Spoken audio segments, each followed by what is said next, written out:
Unusual whales. Home buyers now need $117,100 annual income to afford a median price home in the United States per MarketWatch. Homes for sale since 5 years ago before the pandemic has seen a nearly 40% drop. Now we're going to go over a Redfin article.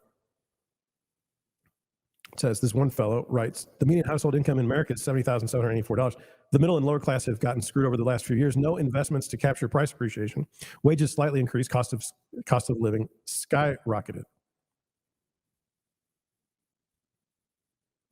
So here, like what I showed you, even in 2019, you were paying at or around what had been the highs of the market in the Great Recession, 2008, 2009. Well, 2006, 2007, and then it went into the toilet, 2008, 2009. Okay. But then at 2019, things got crazy. They were getting kind of warm, but things have gone off the rails, both in terms of inflation, which is your purchasing power, and then you got your regular home price appreciation. It's a very bad mess, okay?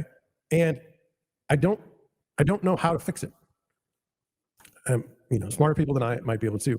Lance Lambert again. Objectively, the housing recession is in the new home space is over. Says Elliot with income. New home sales are rising, housing starts are rising, and home prices are rising again. And so the big question is that it? Are we back to growth mode from here? I'm not so sure it's a straight up line.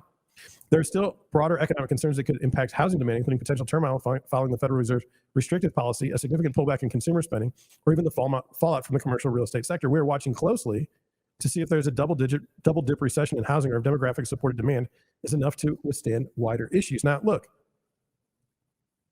depending on who you talk to, people say, well, there's like a collapse in the job market, or the available wage earners. They're all dying off. That's an idea. When you're a real estate agent, okay, like 2018, 2019, I was seeing prices that I thought were a little high, especially in places like St. Charles, Missouri. So I had some buyers that were moving from Hazelwood out west. And so they said, hey, what do you think about building a new home? And we could go to the builder, okay, on a new home and say, here's what we would like. They would give us a set price, and it would be less than what we could get if we went and bought a used home.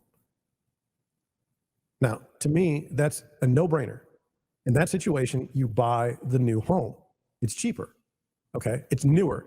So you should have less things wrong with it over time, like the beginning. Now, you may have that 18-year where everything collapses, but who's staying in their house 18 years anymore anyway?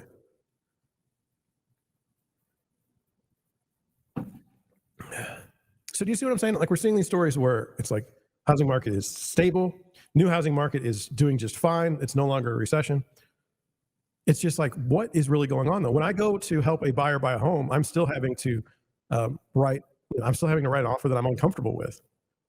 When I'm seeing houses listed every week, they're not coming to market like where they should be. They're asking $5,000 and $10,000 more than their asking price should be to start, which means that it's going to be even higher when somebody actually buys it. It's crazy. I don't know.